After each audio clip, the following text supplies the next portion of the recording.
Hello and welcome to 4,000 and Counting. I am Watty, and today I am joined by a fellow hockey lover, a fellow travel lover, Mr. Robert Greeley. He has been in the UK, he's been in Sweden, he's been in Germany, fourth division, I believe, a bit of France.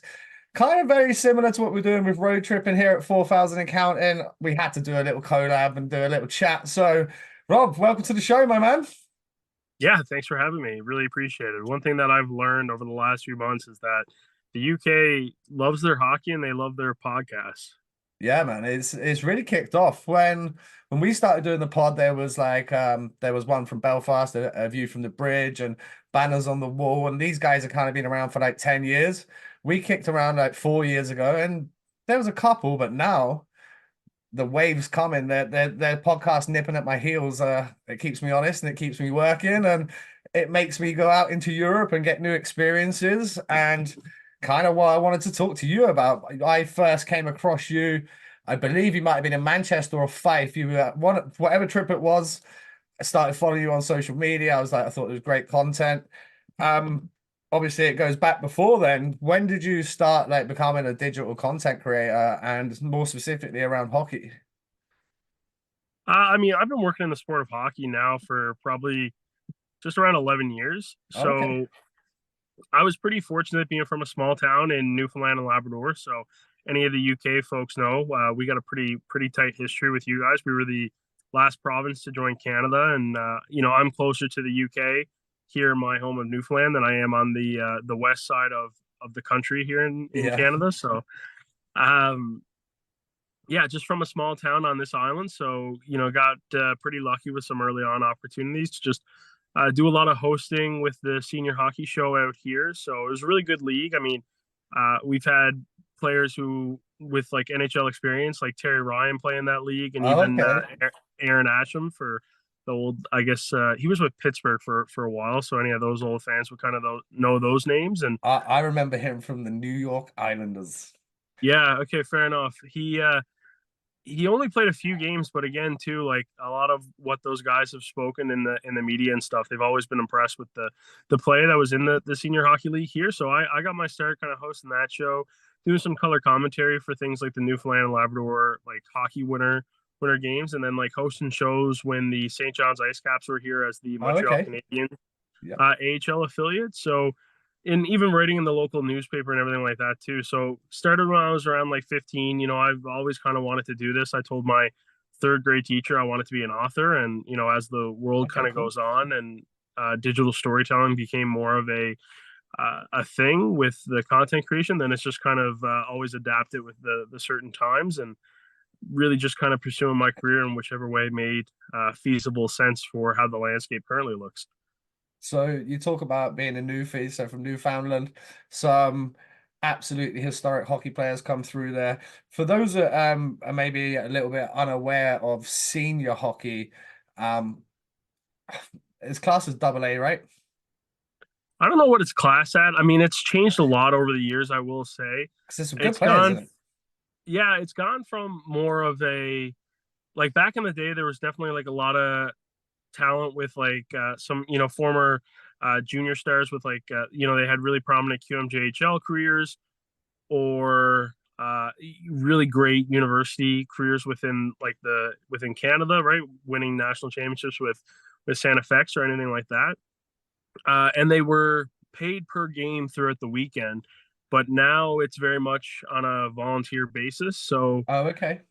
unfortunately, with that, some players decide to either, kind of hang it up or, look and pursue other opportunities. So your competitive advantage of, I guess, signing players definitely kind of dwindles away when it is just like a volunteer based thing now. But there's still like a few players who had, some pretty good Q careers and just, want to live at home and still just play the game, right? So they live and work in Claremont and they just want something to do with their weekends or anything like that, right? And but overall, uh, right now, like the landscape of the league, like you're kind of getting, a few like locals who have just kind of played their whole life and they can kind of fill up the roster, or like some people who did play away for a little bit and just specifically just kind of want to live in their hometown again and Bring still up play the bring up the sport. family, let the kids grow up where they grow up, and you go down to the rink and play some hockey with your buddies.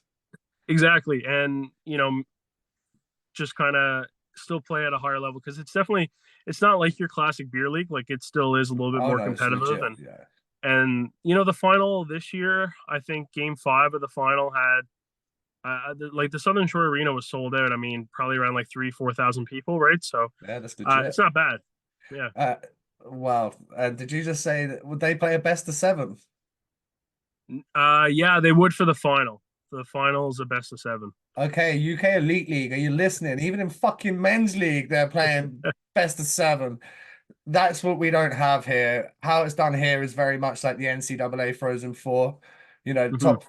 the top 8 teams make the playoffs. First weekend you have the quarterfinals, and then the following weekend is semi-final 1 at around 2 p.m., semi-final 2 at like 7 p.m., and then the final the next day at 4. So to win the playoffs, you can technically lose a game, but as long as because it's an aggregate score in the quarterfinals, I know the North American viewers on this one will be like, "What are you talking about, Willis?" Think of soccer and Champions League type scenario. It's done that way, but it's a huge money maker for the league. But as a former player, now a podcaster and a fan, give us fucking 7 games, baby. Come on, give us seven. Yeah, How cool is it when it goes like 5 or 6, 7? like hockey is a tough sport to have it within that format, right? Because again, too, it's just so many little things that could, definitely happen. Where I think your best of 7, it takes away the argument, right? I mean, if you're complaining after 7 games that you didn't get a fair shot to win the title or anything like that, or you got gypped by a ref or whatever, it's like there's not really an argument there, right? Like you had 7 opportunities to go out and do what you needed to do, and it just unfortunately didn't go your way this time around. Yeah, that's a great take. I really like that take. I hope it's something in the UK that we change in the coming years. I know they do make so much money from those final 4 weekends, but Mm-hmm. we everybody that's anybody's calling for a rejig of it and kind of spruce it up. You're from Newfoundland. It gets pretty cold up there. Not really. Like I think it's kind of funny because even like some Canadians have kind of like misconstrued it what the weather's like even here, right? Because when I moved to Ottawa, like the mainland part of Canada for my university studies, a lot of people were like, "Oh, like you should be used to the cold here, though, right?" Like, because I was saying how much colder Ottawa winters were, and I'm like, Okay. no, like we get a pretty mild winter. It's just like the thing that's like consistent about our weather here in Newfoundland is that it's inconsistent. It's like a very Sounds like the similar like UK. well, no, exact. That was the words out of my mouth. It's very similar to like a UK climate, right? Like we'll get dumped with some snow, but then it's followed by rain, so then it's just like slush and everything like that. It's always foggy. Like we kind of get hit with again like a lot of rain and everything like that. Like sometimes even our summers kind of start late. Like I could even see June months having snow and everything, right? So Oh, really?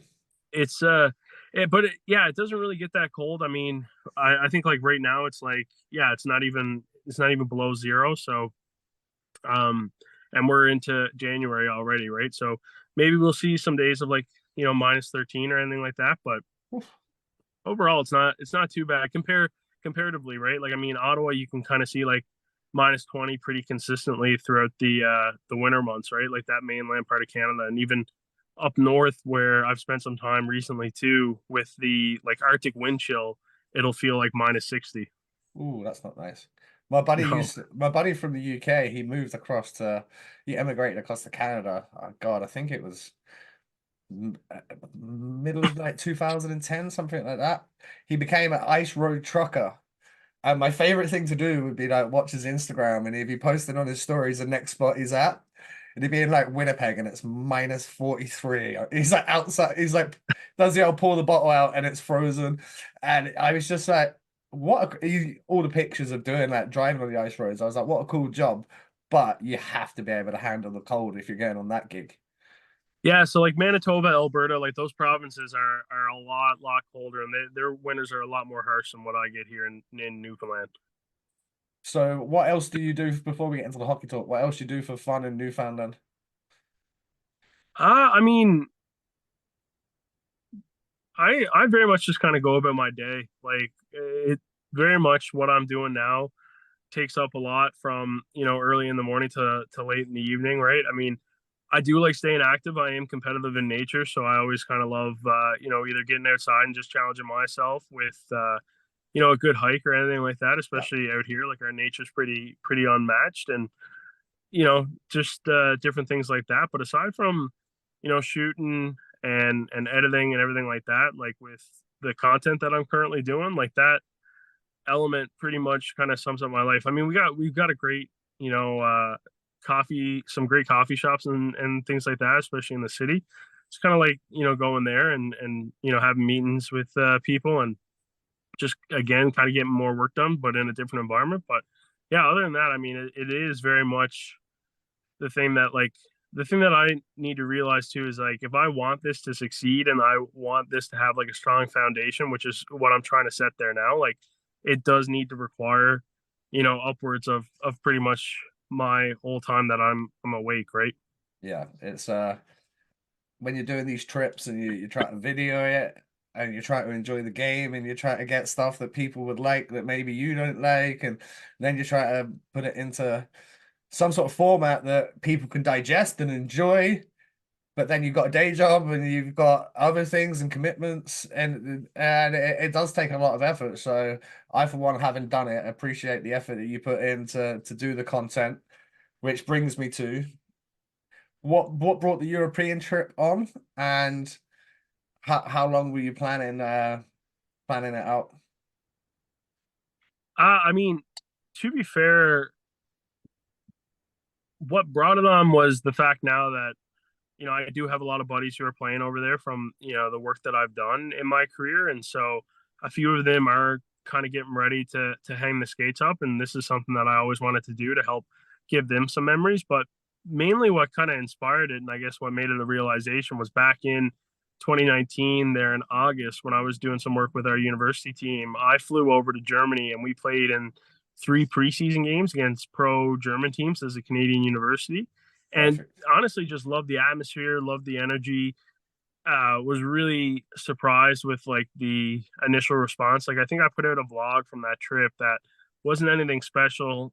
Definitely like early on days of me doing this stuff, so the skill set wasn't as strong as where I am now. And I think even so to this day, like that video might only have like 500 views, right? But there was just responses for there was like one guy from Germany who was like, hey, whenever you want to come back, like you got a spot on my couch to sleep on, kind of thing, right? So Okay, even just cool. like that kind of reception was always really impressive. And then once the university days kind of concluded and guys started signing pro contracts, it was something that I always wanted to continue doing and kind of showcase their stories and really just kind of highlight too that it doesn't always have to be NHL or bust. Like you can have like a really great career playing this sport in different leagues around the world, right? I mean, I don't think by no means was I ever gonna be a pro hockey player anywhere. I enjoyed playing. I was a decent,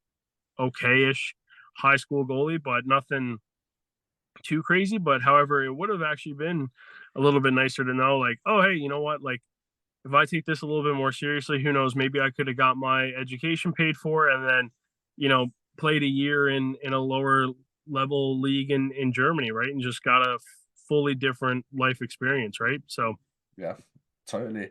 And even myself, I've been a lot closer to these nations than you ever have. I got to play like some juniors and stuff over there, but you kind of become an adult, you get into the leagues here. And when I was playing, very, very, very rarely did a Brit go to Europe. Nowadays, a few more boys, a few more of the international guys have gone out to Germany, they've gone out to Hungary. We've got Kirky playing out in Czechia. There's guys now taking that step, which again, like you say, I think those guys that have come are going to open the pathway for the kids that are coming through juniors now that are perhaps looking at those options and going, well, Kirky's out there doing it. Robert Dowd's been out there doing it. We got Matt Myers playing in France. There's other guys, because when you're kind of saying NHL or bust. When we were kind of kids growing up, it was like to get better at hockey, it was you have to go to Canada or bust, like or America, like whereas actually I've been watching some of the junior hockey. We're seeing the World Juniors going on right now. I'm sure we'll get to that a little later. The European nations like German hockey, Swedish hockey, Finnish hockey, Czech hockey, all their junior programs are outstanding. So now it would be great to see UK kids at 13, 14 instead of shooting all the way over to North America, going down these routes.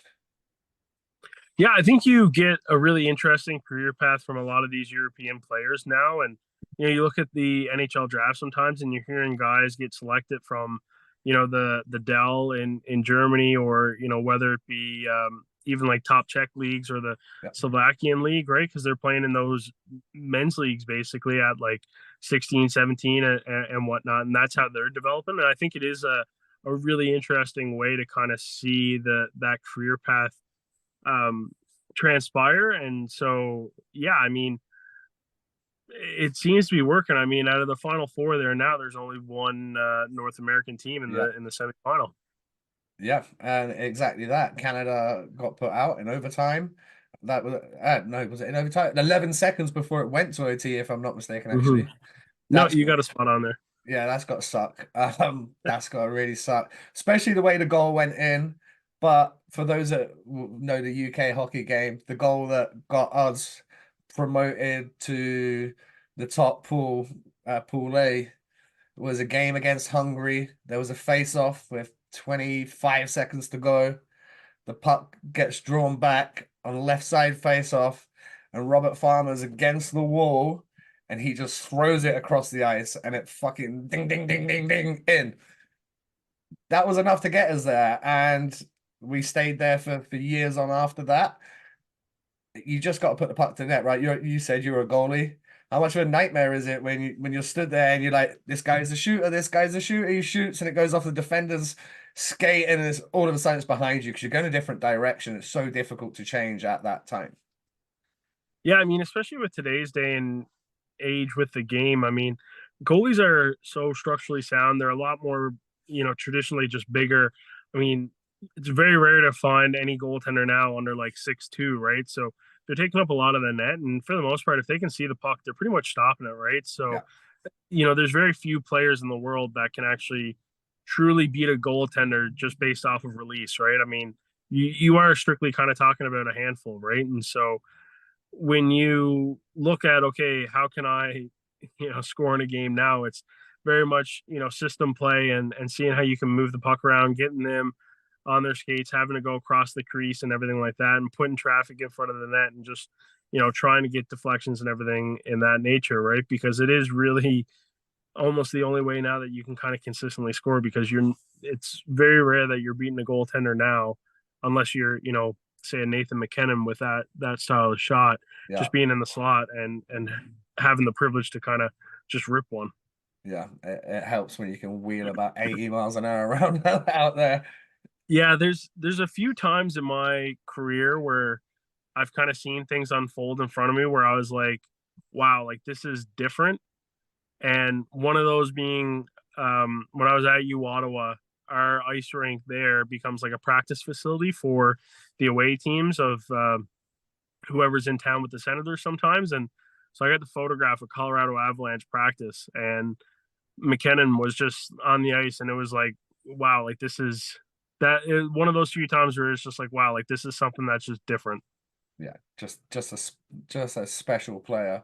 Another one who I kind of found when I watched him live, I'd seen him on TV and stuff, but was Jack Eichel. I watched him when I was in New York. He played outstanding in that game. When you see him on TV, you don't really realize how big and powerful, strong he is, and then his stride. He's just three strides, and he's gone, and he's quick release like you talk about with McKinnon. There's these guys that have now got their cups and stuff like that. All stars, legends that they're currently playing. I want to ask though, who was that kind of guy for you growing up? Who was your favorites? Who was your go-tos?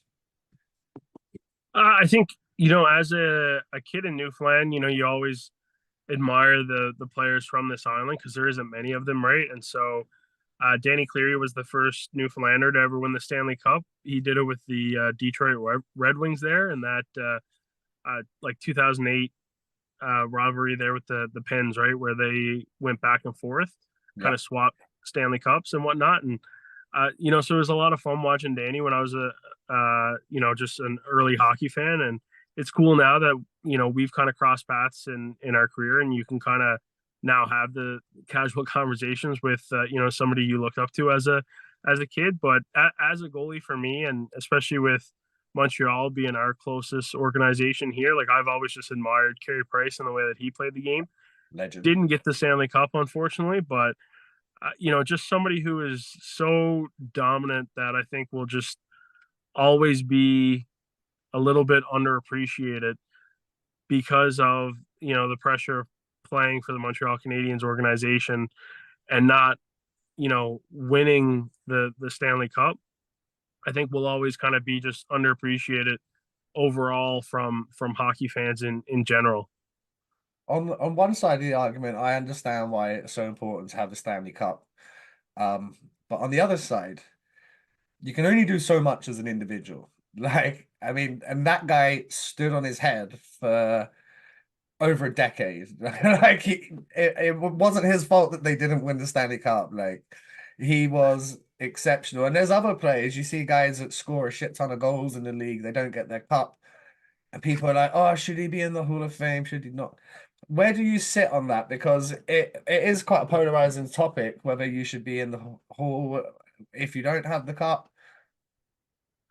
So one of the things that I heard once upon a time that I think is a really good argument for like the Hockey Hall of Fame is, can you talk about the history of hockey and just any Hall of Fame in sport in general? So like, can you talk about the history of this sport without mentioning this player? And if it's yes, then they don't belong in the Hall of Fame. But if you cannot talk about the history of this sport without mentioning that player, then they're in the Hall of Fame, right? And so you look at what Carey did in the sense of just the Montreal Canadiens, like winningest goaltender in that franchise from like the regular season aspect, and then like on an inner. Because the other thing too that I think a lot of fans forget about the Hockey Hall of Fame is actually it's not the National Hockey Hall of Fame, right? It's the Hockey Hall of Fame. So what you did on an international level is also just as important, right? So, Yeah. I mean, the Olympic gold medal there for him in 2014 with Team Canada, what he did on the World Juniors level, just consistently being like one of the best goaltenders, for the last, 15 years, really. It's kind of hard to talk about the Montreal Canadiens and, and any kind of Hockey Canada system without bringing his name into the conversation, right? And so also too, I forget now, I think it's like what, like five goalies who've won the Hart Trophy in the history of the game, And he's right, one. as like the league's MVP, and he is one of them, right? So with all that being said, it's like you really would struggle to talk about the history of hockey without bringing in his name into the conversation, right? And Stanley Cups are nice, don't get me wrong, like, but it is so much a team sport, right? And you can't always, Carey throughout his career played one season with a player who produced more than a point per game, right? And That's that was wild. Kovalev in his rookie deal. And it's funny because a lot of the, I guess, rebuttal that I get to that is, well, if you didn't take so much money, then you could have built you had a better offense, right? To which I always say, it's like, why are you blaming the player for that? I mean, at the end of the day, players don't have a huge role in like, yes, they'll talk numbers with their agents and stuff like that, but a lot of that is left with like the agents and general managers and things of that nature. So I mean, if you're going to blame the fact that Carey Price made too much money, I mean, why are you blaming Carey? Like, blame the general manager. Like, their specific job and role is to build a team that they believe is going to win a Stanley Cup championship. And if they're giving this select player $10 million, that's because they feel that they can build around it with allotting those funds to that individual guy, right? And so you take the money and put it elsewhere. And at the end of it, a general manager by right should be like, okay, like this is a Stanley Cup team because I've done my job, right? I've never understand, harping on the player for taking what they can get. I mean, they have No, a finite never. amount of time. They have a finite amount of time to make as much money as they possibly can, right? You never know when it's going to go away. I mean, you think of in the NFL there, everybody was on Dak Prescott because he was holding out on the Cowboys for a little bit with like his deal. And then he got the franchise tag for that season or whatnot. And then going into that season, a player like fell on his leg and snapped his ankle. And anyways, he's been able to recover from that. But I mean, imagine if that was his last ever time stepping onto the field, right? So realistically, like I've never understood that side of the argument, right? Like harping on players for making too much money or taking too much money, because again, that's not really their job, right? Their job is to go out and perform, which is he took that money and that's what he did for his time on the ice there, right? So if anything, it's like, okay, well, it's on the GM for allotting that money there with they thought they could have went elsewhere offensively, right? The other thing I'd say, taking the old fucking hometown discount is only beneficial if you're like Sid and you have Malkin, Letang, Flower. Carey Price never had three other superstars on his roster at any point in his career. Not one time in his 15-year career could you look at could you get a list that compares to Flower, Sid, Letang, and Malkin? Like the reason Sid took 8.7 for as long as he did is because he knew he was going to win Stanley Cups. Like he knew. Yeah, and I think there's definitely I don't know how true the stories are, but the superstition obviously with his like Yeah. 8.7 number and whatnot. But the other thing too is like those hometown, what I feel like a lot of people don't realize is overall nobody likes those hometown discounts or anything, like taking less money, like the players association and everything like that, right? Especially when you look at sports like the NFL and everything, because franchise tags, and again, this isn't really hockey, but um franchise tags basically take the sum of like I think it's like the top five paid in the position kind of thing, and Okay. give that player the average, right? And so when you actively, like just as a professional athlete, take less money and leave money on the table, it kind of hurts the pool like across the board for just Interesting. players in general, right? So it's not even really a favorable thing to do for your colleagues, right? Because you're kind of setting a standard, even if you're taking less money. Then it's like, okay, this is the value of a 60 point a season centerman, right? And if that centerman is taken, $4 or $5 million less than what he could be making, or whatever it may be, I'm just kind of spitting numbers, then that hurts the argument for the other centerman who's getting the same amount of point production, who's now in the contract negotiation, right? So it kind of hurts the pool of players all together, right? And like it hurts your Yeah. peers when you start taking those hometown Interesting. discounts. I've never heard anybody talk about it like that. That's really interesting to hear it from that angle. The other thing is, Sid was probably getting fucking $10 million a year in sponsorship deals as well at the time. He was like getting paid 8.7 by Pitt, but he was like the face of Reebok and he was doing all the other stuff he was doing. He was getting his money. He was doing okay. Yeah, and I mean, the thing is too is money is an interesting topic for a lot of professions and everything like that, and it really isn't everything once you get up to that certain amount. And I've been fortunate where I've talked to guys and kind of heard what a lot of different players have said throughout like different things. And one of the things that they really enjoy too is the location that they're in and everything like Of that, course. right? So that pays a difference. How the organization treats them, the different things that they're readily available to. I mean, Sid's going to go down as somebody who's just like absorbently beloved in Pittsburgh, right? So definitely helps out a lot. Well, let's fast forward to this day and age. Right now, content creation. You came to the UK. I want to know, obviously you got buddies that have played here and stuff like that, but What was you kind of expecting the UK hockey scene to be like before you came? What was you expecting the standard to be like? I wasn't really expecting much. I mean, I definitely kind of went into all of this with more so like a blank slate of, we're just it was a heavy load of a trip, right? I mean, we're talking 5 weeks with I think it was like 10 games, 11 countries that I had to kind of travel through and everything like that. So it was pretty go, go, go. Overall, the UK and stuff like that, it was kind of funny. Like I always try and when I'm traveling to just find comparisons of home, right? So I was pretty excited just to experience the UK as, being from here, just kind of always hearing our comparisons to um we get a lot of comparisons to the way that we speak with like Ireland, which I know is obviously um not a part of the UK, but we get the comparisons to Ireland, and then obviously with like the the crown ties and all that, like there's just a lot of correlation between like Newfoundland and the United Kingdom, and then again too, just kind of hearing the similarities with just how we're kind of like the Canadian Irish, if you will, with the way Yeah. that we speak. I don't have a strong accent, so it's kind of hard to take my word for it. But so when I was getting to Scotland, I was kind of like, oh, like I'm curious to kind of like hear that Scottish accent too, and see how much it compares with like the traditional Newfoundland one.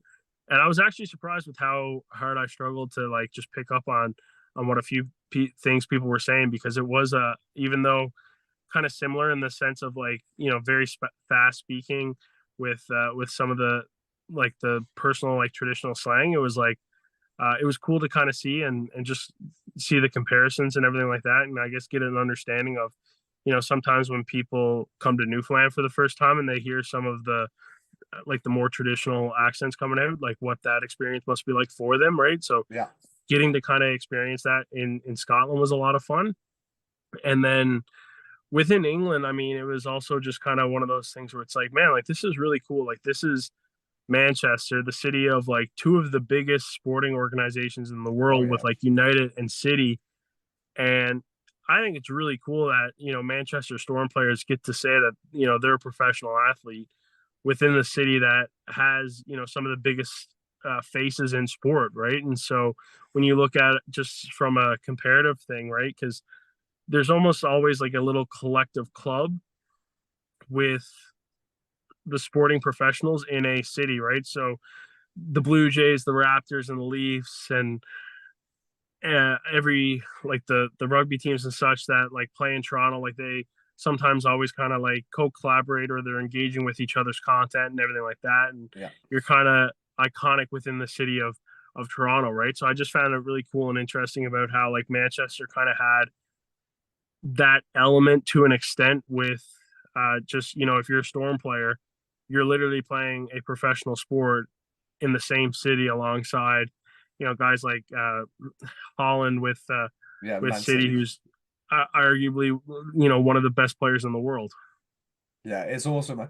And away from sport, like the music culture, the pub, restaurant, bar culture, Manchester's just it's a really, really cool city. It's if you're out in North America watching this one, listening along, if you ever get the chance, go check Manchester out. It's a seriously cool spot. There is something for everybody in that city. Yeah, no, some of the pubs that I went to in Manchester, like again too, like it, like when I to the point of when I said like when I travel, I try and just make comparisons to home, like going to some of the pubs in Manchester. It very much felt like the classic like kind of like downtown Newfoundland vibe as well too, right? So it was nice to see that. And then even some of the bakeries and whatnot were just fantastic. And it was Canadian Thanksgiving when I was there, so I got to we kind of had like a big spread with the captain of the Storm there, Yeah, Critchlow, and he's been at on his here before. apartment. Yeah, and so he's great. I mean, he's such a nice dude. Can't say enough good things about him. Just super, super, just good people, right? Like you leave a conversation with him with a smile on your face, and so he was kind enough to invite me over to his apartment for their whole Canadian Thanksgiving thing that they did, and All the it's boys just get involved, really, eh? yeah, yeah, just really nice. What did you make of Altrincham Ice Rink? It's not up to much, is it? I mean, like I said, I grew up in a spot of like, again, like my hometown, 6,000 people. I played in Yes. some rinks with like a couple hundred people, right? So Yeah. I'm always like amazed at, how different places kind of utilize their resources into making arenas and everything like that and what it kind of looks like. I thought it was a cool spot and everything. And yeah, I mean, I never really like have much thoughts on it, right? Like I think if you leave like having a good experience and everything like Yeah. that, because Absolutely.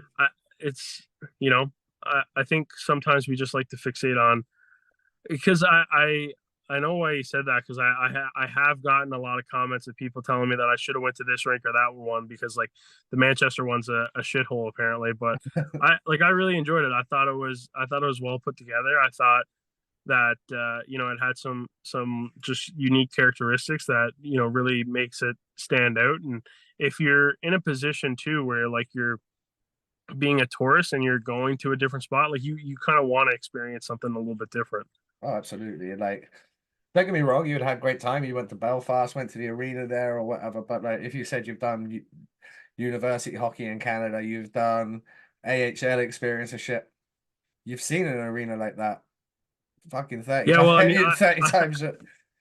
I've been in the Bell Center now like a handful of times, right? So it's like you see those nice arenas. So it's like when like I get more amazed when I believe it was Crimson Chow in Germany, where it's like half of the rink Yeah. is just open land and it's all the trees, right? And apparently it's so, I don't know how much truth there is to this, but apparently it's so that the fans can still smoke inside the arena.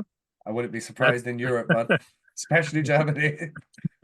well, it is funny, right? Because we left that was the last game that we played in, and they smoked so much in that arena that we all left just smelling like darts. And like when we got back to Canada, and the guys like opening up their bags for the first time, Yeah. instead of just like smelling just like plain like hockey gear, it was like hockey gear mixed with darts, right? But again, like when you travel and stuff like that, like you want to see like a little bit more of like just a unique kind of atmosphere and layout. So when we were in Brunei, well, the hat I've got on now actually. We're in the because they do standing sections and they have the ultra sections in Europe, which I absolutely love. I would have loved it even more as a player, but as someone that's getting content and being a fan and going to enjoy it, I love being in amongst it. It's so much fun. But yeah, in Brunei, you turn around and the guy in front's fucking hacking a dart and the one behind is smoking. And they have a really cool tradition there. You finish your pint and you just throw it and it hits the net and drops down onto the floor. There's nobody stood down there because there's a gap between the fans and the plexi. So it must be so easy for the cleaner at the end of the night. He just comes along, sweeps the bottom, and that must be it done. But I was because at first I was like, what the fuck? And the boys go, oh yeah, once you've done your pint, you just throw it. So I'd never seen that at an ice hockey game before. I thought that was hilarious. Yeah, I mean, like I said, like there's just so many different ways to enjoy something similarly, and I think that's just kind of like the beauty in travel in general, right? Like you kind of go through your day-to-day life in one spot a lot, and so you kind of get into your own routine, and you have a certain way that you go about certain things, and it's always pretty much the same time in and time out. And then you fly 6,000 kilometers or something like that, and then you start doing some of those same things, and it's just a completely different experience Yeah. because you're just in a different location in the world. So I've been fortunate this year. I've been similar to yourself, actually. I think I'm rocking in at like 17 games, but like 10 across Europe. And it is going to these spots and finding these little delicacies at games. So in Denmark last week, we went to Herlev, and there's the best burger I've ever had in a fucking ice rink in my life. I've been going in ice rink since I was 5 years old. I'm now 37. Like I've eaten a lot of ice rink burgers, snacks. I don't know what they did. They cooked it in this tray of sauce. Could have been fat, could have been anything. I have no idea. But the guy in front of me got one, and I was like, oh wow. Like he's got the grilled onion, he's got everything going on there, chili ketchup, mustard, everything. But I was just thinking, like, for a moneymaker for the club, because it's a smaller club, same size arena, say Manchester. So it's like a smaller kind of club. I bet they sold 150, 200, 300, however many on any given night. Can't cost them much to make it, but it's bringing money back into the club. I was like, UK fans should be doing that. And I know you got to try out some cool snacks and stuff. What was your favorite when you was in the UK? Uh to be fair, like I only really got, say, like your maybe like some more traditional UK foods like in Scotland. Yeah. Um with with their canteen there, because yeah, all I was able to get at Manchester was just more or less like a poutine, funny enough, or Oh, okay. like with like some pulled pork and whatnot, so a little bit more Canadian, obviously. Yeah. So the Scotland arena was really cool. I actually kind of like, I really do like Fife and how they have things laid out there with their canteen and everything like that. And it was yeah, it was cool. Like I said, it's just like different things, and again too, it's like when you've been going to rinks so much, like in Canada, like our poutine is kind of like your hockey stadium staple a lot of the times. Like it's just either poutine or even just like fries done up different ways, right? Yeah.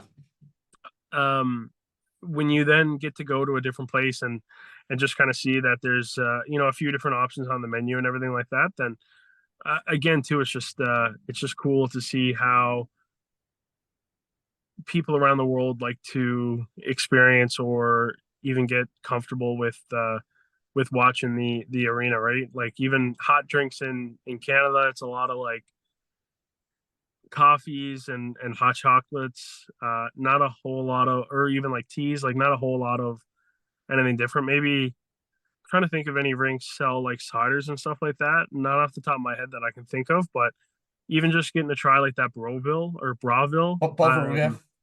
yeah, that like that was cool too, right? Like just something a little bit different. And I'm not a huge like hot chocolate fan, so but I also don't like drinking any form of like caffeine after like 12 Early doors. o'clock in the day, right? Yeah. So I think if I had that option here a lot, like that's probably what would be my go-to almost.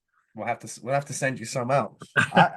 So I went to watch SC Bern in the Swiss top league a couple of weeks back, start of December, and they were doing like hot wine and rum wine and just all Mhm. these different, like you say, hot drinks that I'm just thinking like winter time in the UK. Yeah, let's get a bit of glue wine on the go. Like you're selling beers and stuff anyway. Like it does give you those like different kind of feel that you would maybe get somewhere in Europe. We don't get that in the UK. It would be something that I would bring back. I think it's a pretty cool idea. Yeah, like I said, like it's funny. I put out a video the other day where it's like, here's like three like easy things that the NHL could fix to like make their game like super Good video. popular, right?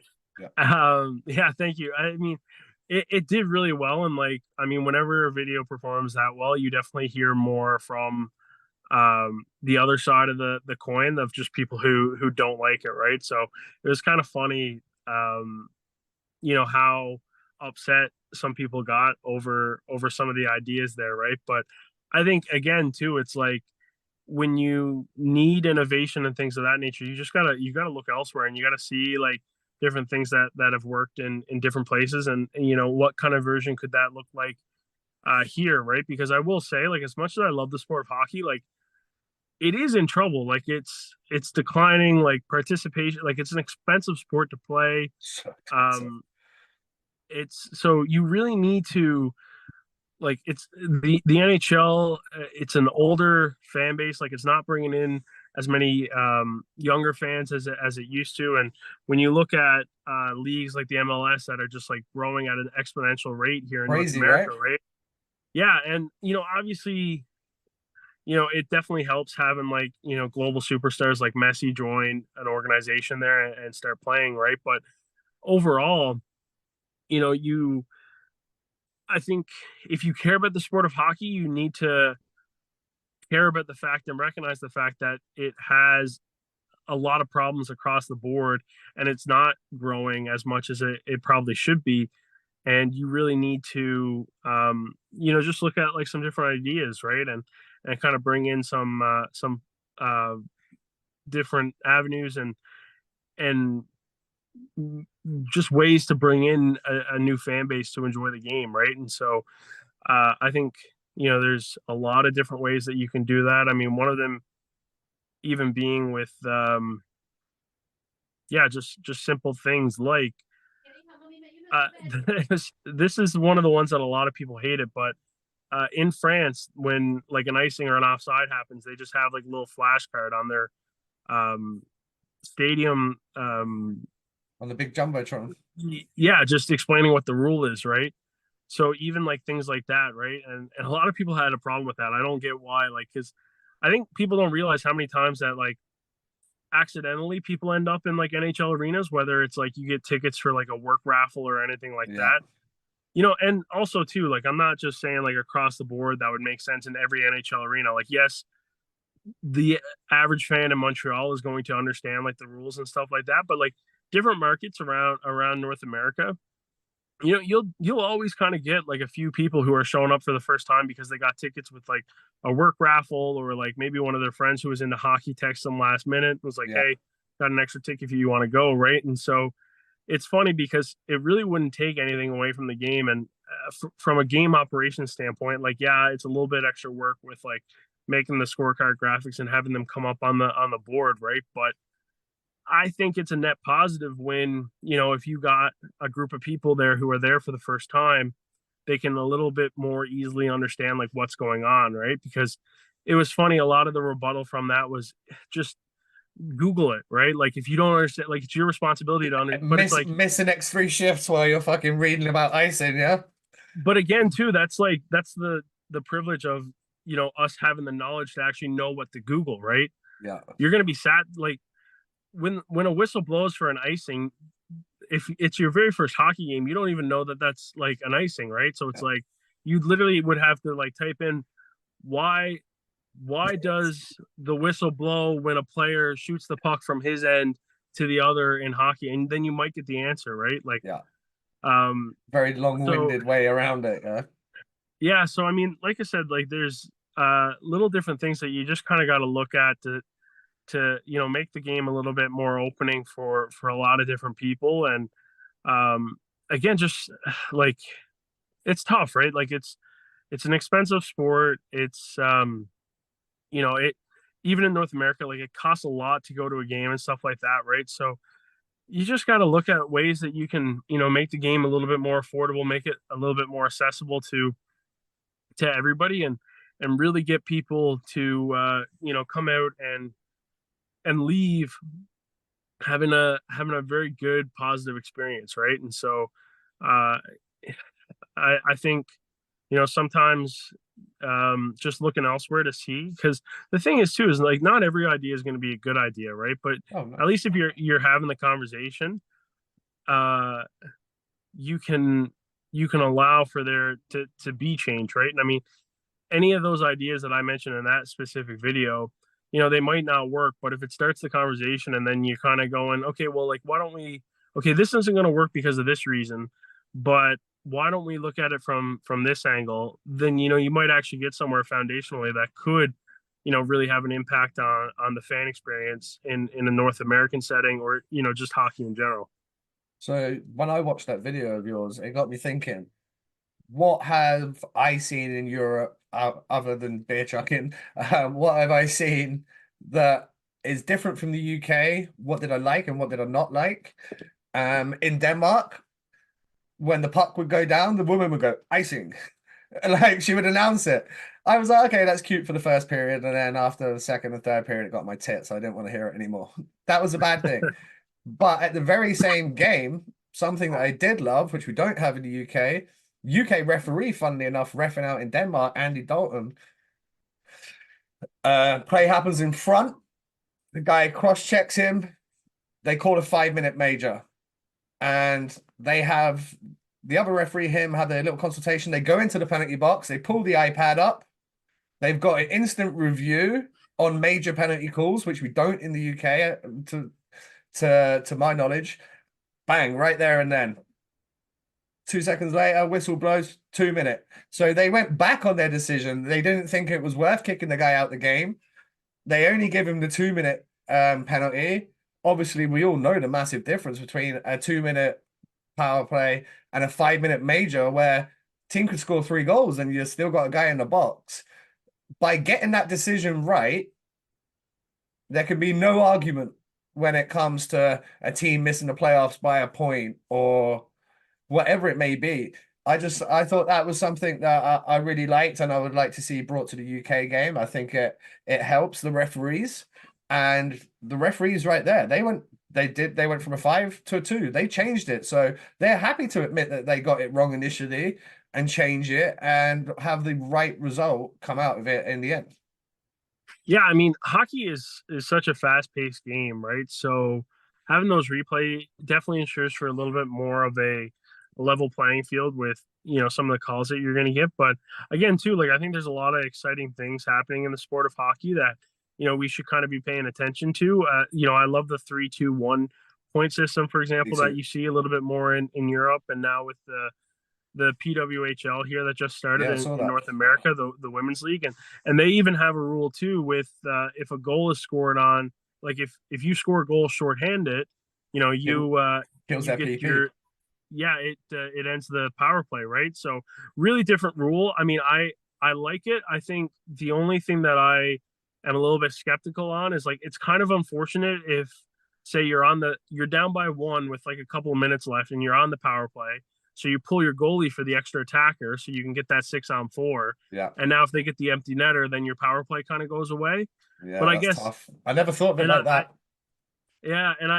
But it's like, so that's like one of the things that I'm a little bit skeptical with that rule, but They did it in the I still Champions kind of, League this year. yeah. Same rule. I still overall kind of like it because at the end of the day too, like realistically, if they're getting the empty netter in that situation anyway, they would have gotten it if it was a 5-on-4 regardless, right? So the game is kind of over. But again, too, it's just like with new stuff that like people are trying, it's just like again, it starts the conversation of like really kind of looking at different ways of like how can we make the game a little bit more exciting? How can we just make things different and change it up, right? I think it's always good to look at, and yeah, you've seen that in the Champions League, and I think why not look at that thing like if you're not looking at things that like how can we make this bigger and better, right? Like if you're always kind of happy with the status quo, then it's like I just don't really think that's sport, right? Like sport is always about trying to get better, right? And outperforming Absolutely. your opponent. So you just touched on the PWHL there. Last night, I believe 8,500 fans went into the building, which was the most for any female game in North America, which is an outstanding start. The one big thing that I love that they have done, I think it's super smart, putting the games on YouTube for free. Yeah, I love that. I think it's so huge. We see this in Canada a lot. A lot of people are so frustrated with the blackouts from like televised markets, right? So it's like there are some people who literally pay for the packages and they're like they show their little videos where they're like, oh, okay, it's time for me to watch the Leafs game as a fan in Vancouver or Alberta. Oh, okay. Oh, I'm blacked out of this channel. And it's just like it's so hard. But yeah, I love that the PWHL is doing that. It's it's great. Like I'm here in Newfoundland, and so I was able to have the games on like with because I was at my parents' house who have like cable TV, right? Yeah. But once I leave for work or even I'm traveling, I don't have that luxury of being able to sit down with like the cable TV in front of me. But I do pay for like YouTube Premium and everything like that. Yeah. So my favorite purchase I've ever bought is YouTube Premium.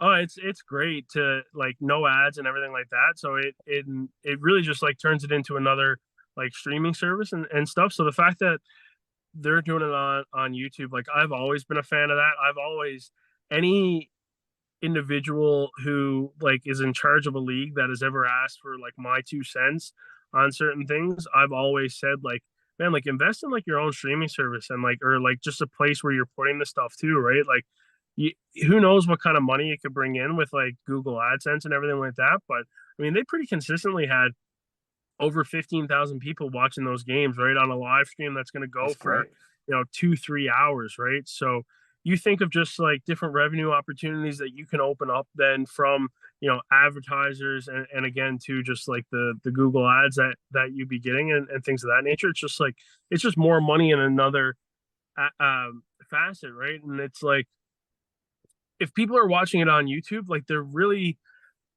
I mean, I could be wrong here, but the ones who watch it on YouTube and the ones who are paying for those like cable or like premium subscriptions with like their television, like they're not really overlapping, right? Like they're not going to be, oh, I'm going to cancel this TV subscription now because I can watch it for free on YouTube, right? Like those audiences don't really correlate as much. So the fact that now, like myself, who I don't really have like a stable home, if that makes sense. Like Yeah, I'm moving all the time and going around, so it doesn't really make sense for me to have like actual cable or anything like that, right? Like yeah, I have Wi-Fi in the apartment that I'm in because that's just like a little bit easier, and just one payment as opposed to two. So for somebody like me, I can now just be able to watch those games easily, right? Where it's like it's very, very rarely that I'll actually get the opportunity to sit down and watch an NHL game because it is just so hard to find like an actual good way to watch it, right? yeah. Well, it's something we talked about in the UK, where I think the issue we have in the UK, the clubs now provide their own streaming service per game. So I don't know, I want to watch Fife v Dundee tonight. I go online, pay my £15, I watch it. Okay, so in that scenario, it's not too bad. Dundee and Fife, maybe only 300 fans buy the stream, but still 300 times £15 is a nice chunk of change. The issue the league have is Sheffield Steelers have such a big fan base. So they have, let's say, 9,000 seats that they fill, but they've probably got a 15,000 fan base. Do you know what I mean? Like people come, they go. You got season ticket holders. Guys used to go, now they don't, but still follow. So when they go to Dundee, 1,500 Sheffield people buy the package because they don't want to drive fucking 6 hours in a car. They can just pay 15 quid. 15 quid times 1,500, you work that out 3 times a year, and that's a big proportion of these smaller budget clubs' income. So if they could find a way how to do a centralized package without blackouts where, everyone kind of gets a piece of the pie, I think you're right. The money you could be making off ads and having, Bauer might want to sponsor that, or CCM, Warrior, whoever. I will say it's a big thing with whenever you make your game more like readily available, easier to watch, just more accessible for people to get access to. In the long run, it'll never really hurt it. Because if that's kind of the make or break to whether or not your organization like succeeds, then again, like that's not really the straw that should be breaking the camel's back there, right? So if you get to a spot where you just make your game like just ease more just better to access from like the fan base, you'll be fine, right? Like uh again too, like I understand that like a lot of the times like the TV deals are the majority, like because for the NHL, the NFL, like all these like big time sports markets, like the broadcasting deals are a large portion of the money that they bring in. But Budget. the other leagues around the world, making your game just like easier to watch is huge, right? Like I think it's just such a competitive advantage when you can kind of have your own strong presence with your own broadcasting setup. It's yeah, I definitely think it's just a little bit more of a competitive advantage. And I could be wrong here. Like I haven't actually sat down and looked at the numbers extensively in the comparison, but I just really think that from my perspective, with the amount of friends that I have playing in different leagues around the world and stuff like that, I would 100% be tuning in more if it was just readily available, and it 100%. wasn't meaning that I had to, have like 20 different subscriptions on the go to watch everybody. Yeah. because like you say, you have friends. So I probably have a friend on at least one friend on every elite league team. So if I oh he's playing there tonight, if I could just go on and it's right there, I go, oh actually I didn't even realize Manchester and Belfast tonight. So they got Sully and Stringers playing against each other. Bang! Am I going to go on and just buy the stream? Probably not. But if it was a centralized package where I could just flick on and it's there, I think I would. Great Britain had international friendlies here last year, 4 international warm-up games before they went to the World Championships. And they put it behind a paywall instead of putting it on YouTube. And we did a video about it at the time, and all the fans were outraged because it's like you're trying to take more money out the pot. This is your national team. It should be free to watch your national team. It is not the fans' fault that you do not have a TV deal in place. Like, and the arguments like it makes good money and maybe it'll stop people coming out. Put it this way, I live 3 minutes from Basingstoke Ice Rink.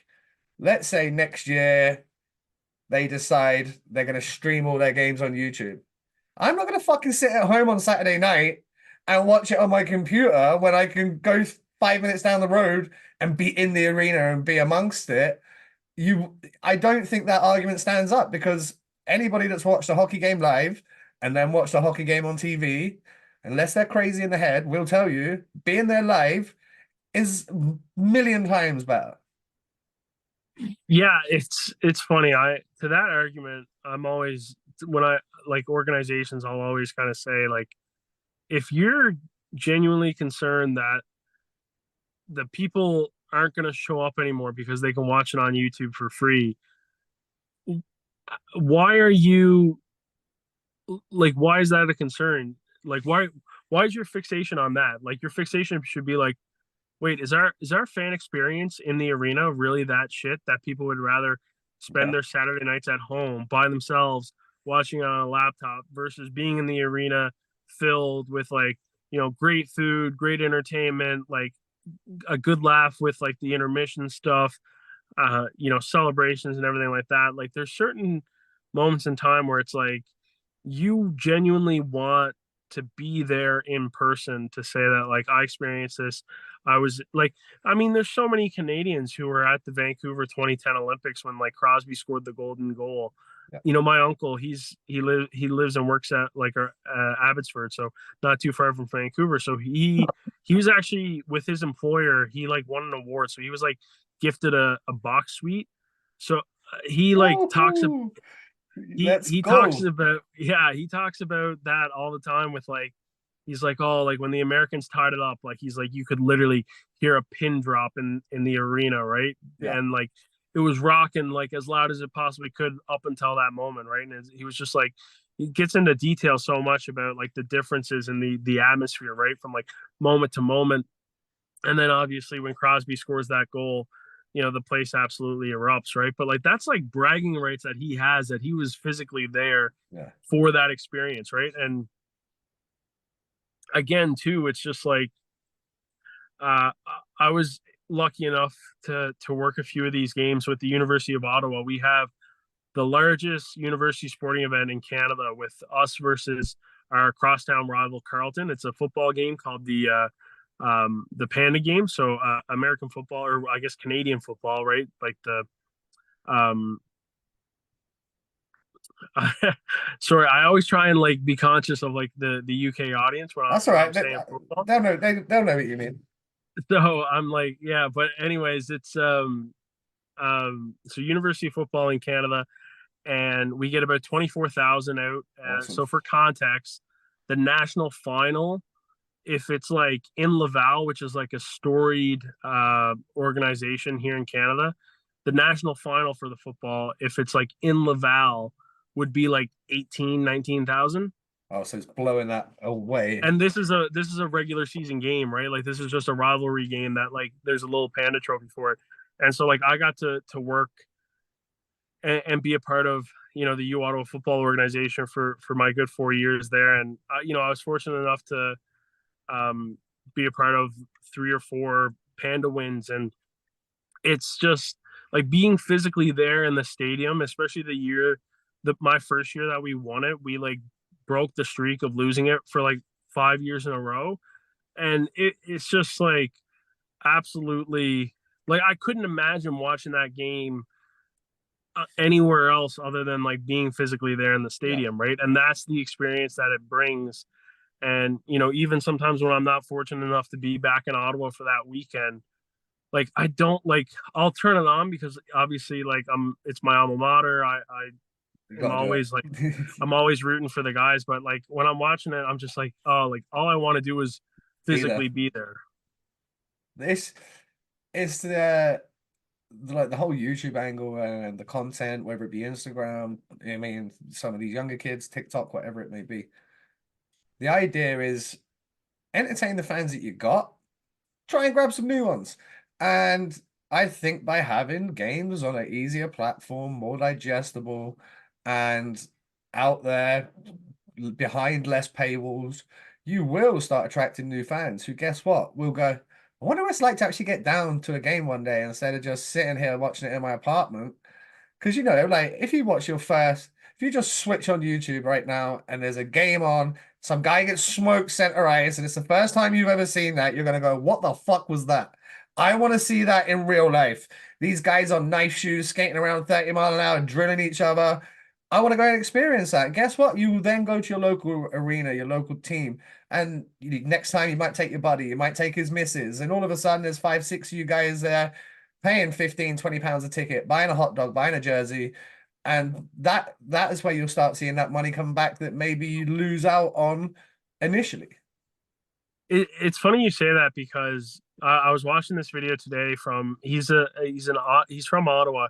He's a content creator, Joey Kidney, and I've met him a couple times. Just he's friends with some of like like we have mutuals. He's really talented, just like writer and content creator. Puts out a lot of really like thought provoking stuff, right? That like makes you think.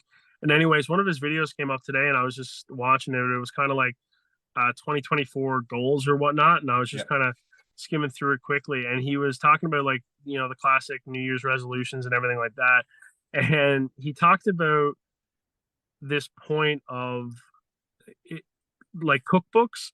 So like cookbooks are like really really expensive. They're like 30-40 bucks for like Yeah. a hardcover cookbook.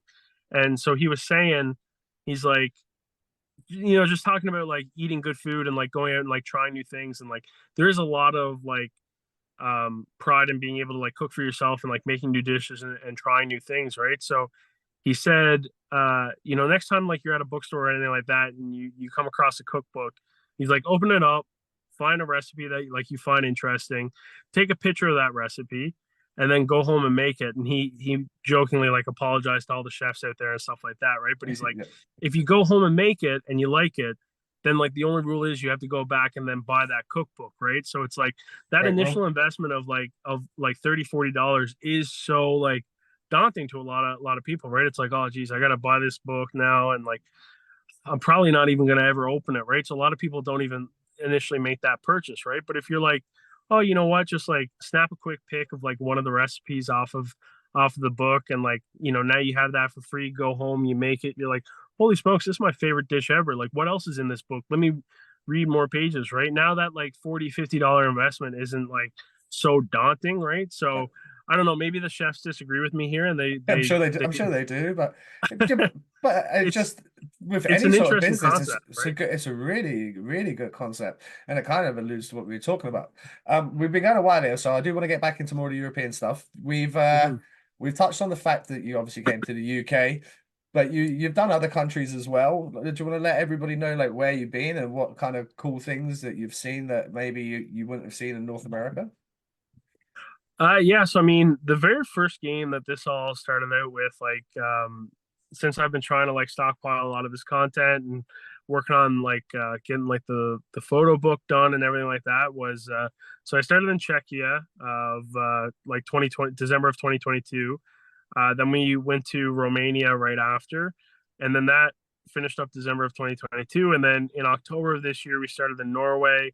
Then it was Scotland, England, the Netherlands, France, 2 games in Germany, back to France for a game, and then we caught a game in Slovakia, and then that was pretty much it. I was going to take a little bit of a break and just start like getting that footage all ready to go. But I was really fortunate in Luleå, the organization up north there in the Swedish league in the SHL. They were beyond generous and just invited me out to hang out with them and spend a few days with them. And they have just a brilliant organization, both on their men's and women's side. Their women have won like 5 of the last 6 Stacked, SDHL championship. just Yeah, stacked. the like you look at their team roster, it's literally just like filled with Olympians. Like it's really really cool. And yeah, so I got to spend some time with them and even on the men's side as well too, right? And uh yeah, that's basically what I've done in terms of you know just different things. I mean, the crowds with the chants and everything like that, like we don't really have the same kind of intensity, if you will, with the chants and like the specific kind of cheers and like those diehard fan sections I in North loved it. America. So Loved it. that's always a little different and pretty cool to experience. And then like I said, like the game is kind of the game. Like it is, pretty similar. I mean, obviously the big ice in Europe allows for a little bit more of a faster pace of play, particularly, and so that's always fun to watch. And then the jerseys are always a little bit different, so it's cool to kind of see how each European club really utilizes jersey space for sponsors and everything like that. And then too, it's just kind of like how some organizations treat their sponsors and their fans and like what they prioritize and things of that nature. Like I like when I'm in North America, like I'm pretty much like allowed to like, kind of go into like some of these suites and like take photos and videos Yeah. and things like that. But like in Europe, it's like teams and I'm not like with the teams, like I'm not criticizing them because they're more than generous with what they give me access to and everything like that. But it's really interesting to see that they're like, yeah, you basically have free reign to our whole stadium and our facility and everything like that. But this is where the sponsors are and where they get to like have their food and their drink. So like you can't go in here, but like everywhere, like they really, really protect and like just appreciate their sponsors That's and great. and those kind of people that come out, right? Even in France too, in con there, they have like these little like tables around the glass, right around the glass for all their sponsors, and it's like you're talking like charcuterie boards, Oh, nice. wines, like what like servers for like whatever these people want, right? It's almost like courtside at like a basketball game Yeah. kind of vibe, right? And they do that in hockey, which like you don't really see obviously because of a lot of the structure with the stadium, but their stands are a little bit higher up and they kind of have like a trench, if you will. So Yeah. they've taken that space and put tables in to kind of give like a courtside experience to their sponsors, right? So different things like that are definitely unique. I mean, I kind of laughed at the fact that like Fife doesn't have a penalty box, and so that like Yeah. the player like the fans can literally walk right behind the players Yeah. with a stoppage of play, like if they have It's nuts, eh? if if they're in the box. Yeah, it's pretty wild. And again, too, like the chocolate bar traditions in both Manchester and Brazov were both like really fun and interesting. Um, We got my boy in Wally to thank for that, yeah, eh? in Pilsen, just like one of the loudest fan bases I've ever seen. Like when I was down, I was looking at all the other photographers and they had like earplugs in, and I was like, man, like why are these guys wearing earplugs? And like I literally left that arena and like my ears physically hurt from just the evening spent in Pilsen in the Czech Republic there. Like just a really proud fan base. The Netherlands is a really interesting spot because they play in the German league, so there's like a lot of German influence even in their rink, despite them being in the Netherlands. Um, Again, too, like France, like in Strasbourg and everything like that. Just the way the life that the players get, it's I think it's like the biking capital in like all of Europe or France for sure. So like the guys can like easily like ride their bikes to the rink every day and they don't Perfect. really Love need to that. worry about transit, and they've got a great schedule there. And like their head coach there in like France too is like the longest serving coach in like pro sport history. Like Oh, he's been doing really? it now for like 30 years. Wow.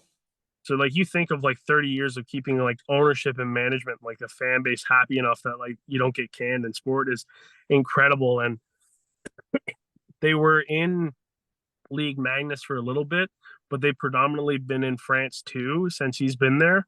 And like they play, I think like 28 games a season. Yeah. And when I was just getting there, he had just coached his 1,000th game with him. So like you think about how long it takes to get to Yeah. 1,000 games when you're only doing like 30-ish a season or whatnot, with like the French Cup aspect of it too, right? And so Yeah. all that, and then Slovakia, like really, really just like an intense environment of hockey, right? Like just in between. Where did you go in Slovakia? I was in Michalovce. Okay. Um, so again, too, just like really, really unique. That group is super fun. Their media individuals really, really cool. And again, too, it's like it's innovative stuff too, like just like little things that you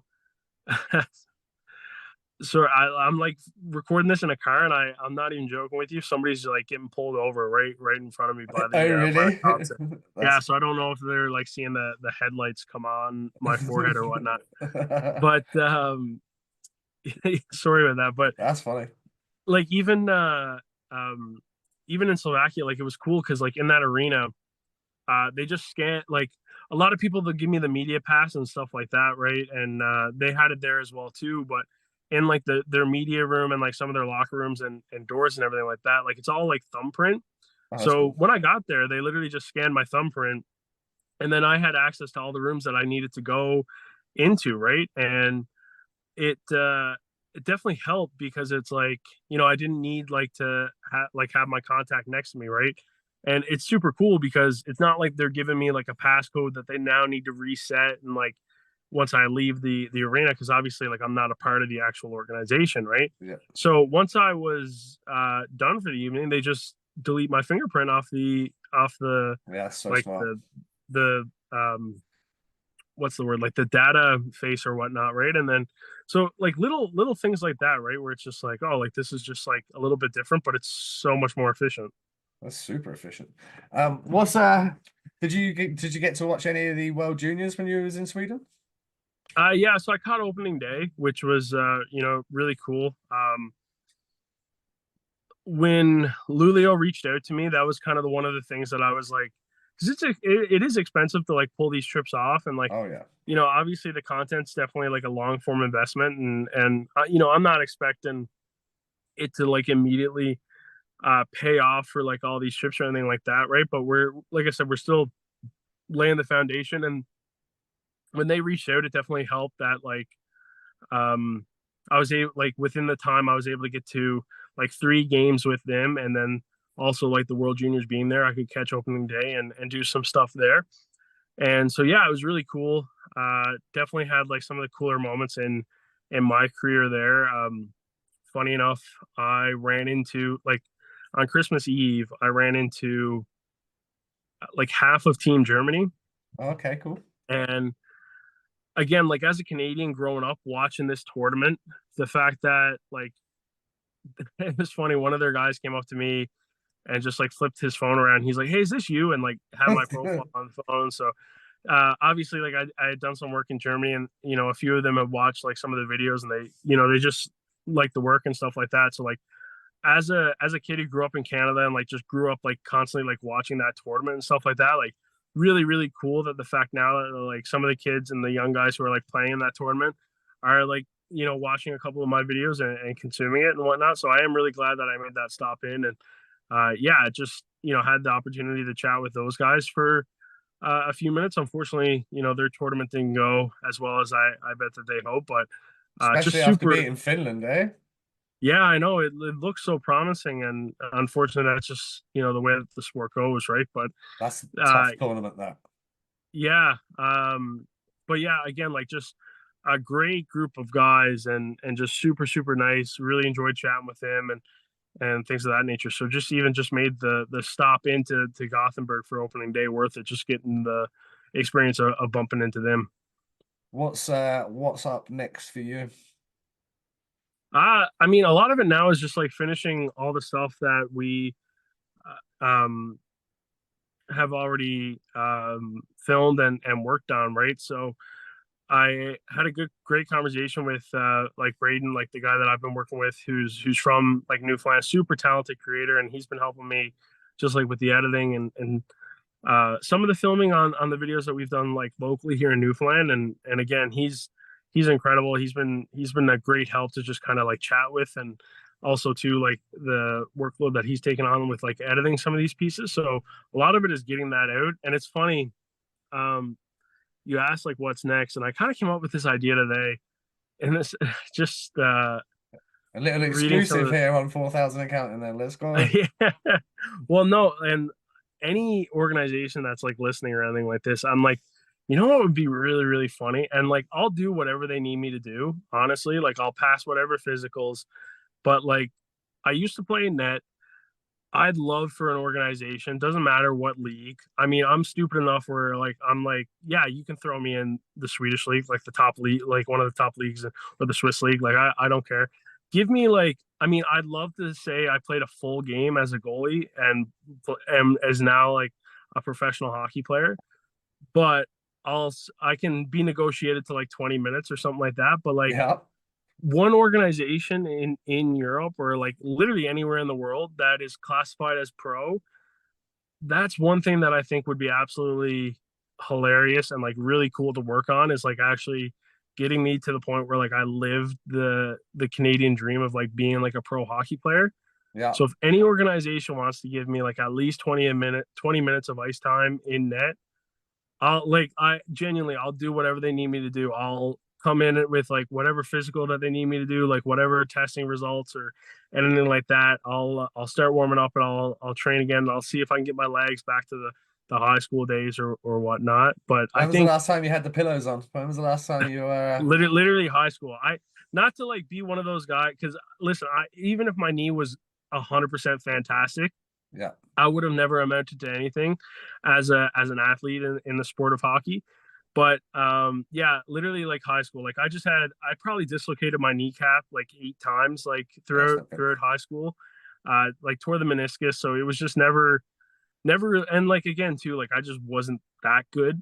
But I think it'd be absolutely, I think we could just make a really good story out of it. It could be a really good piece. So if any organization wants to give me 20 minutes of ice time, and it's so funny because I'll tell you why like I thought of this, right? So basically somebody, I'm a bigger dude, so like whenever anybody chirps me online, like it's always about my weight, right? Like it's Right, never okay. anything Yeah. else. Yeah. And so somebody, and I hate even like giving this more attention than what it is, right? But like I also like I grew up with like the same group of guys, right? Like I do love like, a good chirping session, right? Like I've worked in sport, like it is fun, right? Like Yeah, if it's a you've little been bit in more sport your whole life, you know that's just the fucking way it goes, man. Like exactly, right? So I always like that banter, I always like that commentary, right? But normally I do try and stay away from it online, because like one thing I realize is like people can't really take that joke, right? Like they dish it, but they don't actually, like they can't really take it back, right? So anyways, like somebody kind of like just more or less like made a comment directed to like, of course, like I'm only worried about the food and everything like that. oh, frick. um and I just like I found their I was like, it was funny because they had like a hockey pitcher and stuff like that. So I was like, oh, let me go like check out like their elite prospects, right? And Yeah. so anyways, like it wasn't a great stat line, right? So it's like, man, like if you're gonna come at me, like at least kind of have like protect yourself with like a good stat line, right? So Yeah. I just went back with like, oh, like I just saw like your elite prospects. Like you should be more worried about your game plan, to be honest, right? Because like again, like I do look at that as like it's all good fun, like no big deal or anything like that. Like I was minding my own business. You came at me, like I think it's fair play for me to get a All little good. jab at you as well, too, right? And to be fair, like it kind of spiraled into a lot of like back and forth from like other people then and stuff, and just a whole bunch of nonsense. Again, I think people take it a little bit too seriously. Like again, like this guy came at me, like I just kind of, having some fun. But somebody else was like, he's like, well, at least he has like an elite prospects page, right? So I think it would just be absolutely hilarious just to have like an elite prospects page now, because of that kind of idea where, some pro team in whatever league just gives me like 20 minutes of ice time. Because to be fair, I mean, I'm from a small town. if I wanted to, I could probably have an elite prospects page in 5 minutes from my high school hockey days. But again, I don't think that that's much of a I know. flex, if you will, Yeah, I know what or you mean. bragging rights. But I'm like, man, if some organization gives me like 20 minutes and I play halfway decent, or like, who knows? I just think it would be so funny to have an If you elite don't prospects dislocate page. both your knees, like Hey, listen, I'm stupid enough to do it. Like if one goes and I just need to lie down in the net and like that's I'm sure there's going to be some shots that are along the bottom of the ice, right? So I'll still end up saving something. So, like I said, that's kind of like a joking project, but I'm going to put that out in the atmosphere, because out in the world, because I'd love to somehow make that happen. Because again, I just it's think it'd the be it's so the funny. it's the Petr Cech story, right? Football goalie turned ice hockey goalie. Did you see that? Yeah. He came on for Belfast and he played Besko injured himself for 5 minutes to go. And Petr Cech came on. I still call bullshit on the Besko injury. There was no way he got it. The amount of fucking publicity Belfast Giants had on the back of that. Arguably the best football goalie ever. If not, he's in the conversation with, three or four other guys playing for your organization. But to be fair to Petr Cech, he started in Guildford in ENL2, which was the bottom league. He then Mm. went to Chelmsford, which is ENL1. He's now this year in Oxford. He went there on emergency cover. He's an absolute great guy. But him getting on for 5 minutes at the end, it was like the storybook shit. Yeah, listen, I'm not gonna. He's much more athletically gifted than me, and I'm not gonna move the needle in terms of like a media attention like that. But if Belfast wants to give me 5 minutes, like I said, you can work with me. I'm easy like that. If it's only 5 minutes you want to give me, I'll take that too. But You need to be looking at uh, like Sweden 2 or 3 or fucking. There's so many I'll, like check I'll take anything. check four. Check four is like fucking legit. And again, like people from North America probably think it's dust. But again, going back to what you're talking about with the senior hockey out in different different provinces in Canada, there's some good hockey players. Check four is a lot of the guys that used to be extra league or they Mhm. came and played in Europe. They played now they just live near where the local team is and they go have beers with the boys and play some hockey. But hey, it would get you on elite prospects, and you can guarantee one of those teams in one of those leagues needs someone to stop a few pucks one night.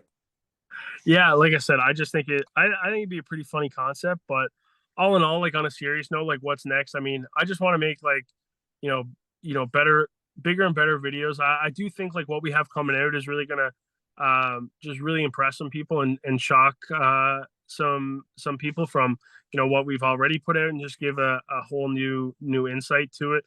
And again, just like really do it in like different places in the world, and keep building on it. And as much as I love hockey, like I do want to get it to a point where like we almost turn in like we basically will turn into like a sports network in its own right, where it's like Yeah.